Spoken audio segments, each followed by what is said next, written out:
Ok mense, hierdie is die laaste een vir die week. Net 'n vinnige enetjie weer, het sal nie 'n lang een wees nie. So ek ken 'n paar mense, of hulle het verskillende scenario's, kom ek skep gou daar vir julle.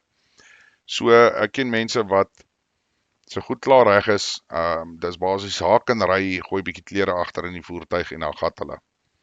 Dan ken ek weer ander mense wat 'n hele vertrek in hulle huis het wat al hulle prepping goed reg staan vir onttrekking. So met ander woorde, slaafverpak is reg. Jy weet, jy gaan basies as die onttrekking geroep word, vat jy jou 2 of 3 ure, wat in my eerlike opinie bietjie lank is, maar dit is net my persoonlike opinie. Ek dink jy moet maar die hele tyd reg wees. Ek sal sê die eerste scenario is 'n beter opsie, maar nie almal kan dit noodwendig doen nie. So kom ons werk nou, ons fokus gou op die tweede scenario. So jou goed is reg, is in 'n vertrek. Jy het kratte of bokse of wat ook al hoe jy dit nou ingesit het, maak nou nie regtig saak nie. En hierdie kamertjie het nou opgeval oor die jare of in die laaste paar maande. En nou sit jy met hierdie kamertjie wat jy moet in jou voertuig en jou waantjie inkry of jou karavaan of hoe ook al wat jy dan nou by jou het. So nou wil ek hê julle mense wat na hierdie boodskapie luister, wat al 'n bietjie prepping in plek het, gaan nou hierdie komende naweek. Dan vat jy jou prepping goed wat jy het oral en gaan pak dit in jou waantjie as ook in jou voertuig. Ja, dit gaan redelik baie werk wees, maar weet jy wat? Dit is uit en uit die moeite werd. En ek gaan dan nou vir julle sê hoekom.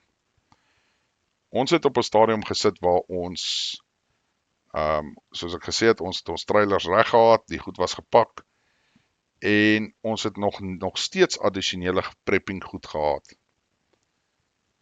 Maar toe ons op 'n stadium verhuis het, toe kom ons baie vinnig met 'n baie groot skok aan, dat as ons moes onttrek het uit die stad uit, sou ons baie van ons middele daar gelos het. Oor die volgende redes, dat ons het eintlik geoorprep. Ek weet nie hoe om dit anders te verduidelik as dit nie, maar dit is so eenvoudig. So ons het te veel kos gehad, ons het te veel dit gehad, ons het te veel dat gehad. So jy moet weer hergaan ontleed en seker maak dat jy wel die regte hoeveelhede, regte kos, al daai tipe goeders het. En ek weet dit is maar 'n bietjie van 'n slep, is nie my tipe fortuin nie, gelukkig is my vrou sterk daarmee, maar jy gaan moet byvoorbeeld gaan as dit die hoeveelheid kos is wat jy het, gaan dit uit en uit moet gerasioneer word, laat daai kos vir so lank kan hou.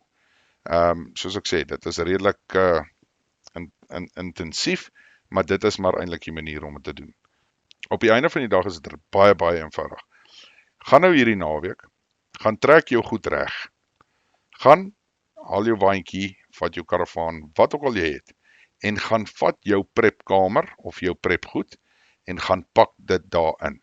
Onthou nou die vorige 2 video's wat ek vir julle opgesit het, om seker te maak van wat se sekere goed jy nou moet kyk. Maak seker hierdie goeders reg en in plek. Beerings vir jou waantjie, karavaan se beerings. Maak seker dat jy reg pak, veral binne in die waantjie. Kyk na die gewig van jou waantjie, maak seker die goed wat jy laai is nie meer as daai gewig nie. Ensovoorts. Kyk na die wiele, maak seker die wiele is reg. Ensovoorts. So, maar die groot ding is, gaan nou, pak daai uit, en jy gaan met 'n baie groot skok agterkom, as jy te veel goeders het. As jy dan nou te veel goeders het, dan moet jy besluit, wat is belangriker, en wat is minder belangrik. En hoekom ek so sê, is jy kan dit nie los tot op die dag wat jy dalk moet pak vir onttrekking. Dis baie belangrik dat jy besef, dat in daai situasie, gaan dit waarskynlik 'n hoë, jou adrenalien gaan hardloop, jy gaan dalk bevrees wees, jy gaan dalk, jou kop gaan op 'n ander plek wees, ensovoorts. En dan gaan jy opeindig om goed te vergeet. Jy weet, dan pak jy die tandepasta in, maar jy het nie uit die tandeborsel gevat nie. Jy weet, dis daai tipe goed, of jy sit en sê nee, okay, hier's genoeg tandepaste, ek het die tandeborsel vergeet. En dis nou waar ons op die vorige video die lyste bespreek het, wat nogal belangrik is, wat jy moet afmerk as jy die goedjies wel gevat het, maar baie, baie belangrik, doen die oefening, kyk wat pas nie. As dit nie pas nie, en jy het so weg hul kamer, maak seker dat jy daai goed daar uit verwyder, en gaan doen nou, en besluit nou, wat is belangrik en minder belangrik. Laat jy nie opeindig, om jou voertuig op die einde skade te maak, en jy kan nie wegkom nie, en jy verloor anyway alles, want jy het besluit jy wil te veel goed laai, in plaas van om net te laai wat jy gaan nodig hê. Ek weet is 'n bietjie 'n teerpuntjie, want nie almal is altyd in dieselfde situasie om hierdie so te hanteer nie.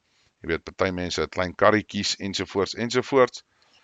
Maar as julle kan, en julle weet wat is julle eindbestemming, probeer nou al stoorplek daar kry. Ek weet, party mense vra partykeer geld daarvoor, maar ek weet, anders sê, dis nie 'n probleem nie, jy kan jou goed daar kom stoor verniet. Maar, op die einde van die dag, sal ek wel sê, gaan deur jou goed, pak dit, maak seker, wat jy het, kan wel in jou voertuig gaan. As jy meer as een het, is dit die beste, maar onthou, meer as een voertuig beteken daar is meer monde om te voer.